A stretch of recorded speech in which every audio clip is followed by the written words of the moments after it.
কক্সবাজারের উখিয়া জুড়ে বইছে শারদীয় আমেজ। দেবীর আগমনের আগে চলছে প্রস্তুতি, পূজা আর অর্চনা। মণ্ডপে মণ্ডপে ভক্ত অনুসারীদের ভিড়। সংকট না থাকলেও পূজা নির্বিঘ্ন করতে নেওয়া হয়েছে সর্বোচ্চ নিরাপত্তা। মিসবাহ আজাদের রিপোর্ট, জানাচ্ছেন ইসরাত জাহান। মণ্ডপে মণ্ডপে এখন উৎসবের আমেজ।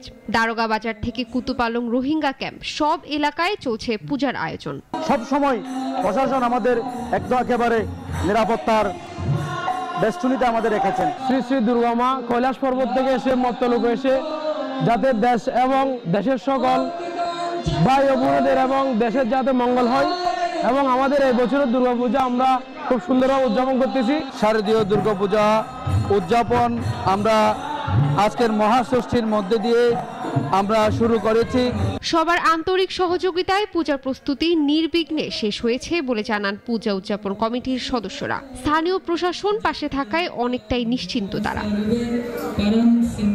যে কোনো বিশৃঙ্খলা রোধে পূজা ঘিরে নেওয়া হয়েছে কঠোর নিরাপত্তা ব্যবস্থা।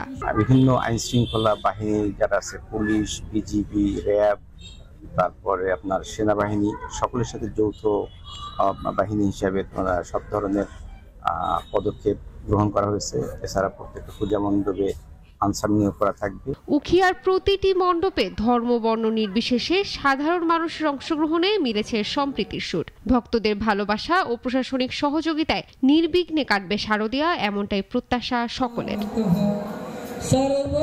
ইসরাত জাহান, নাগরিক।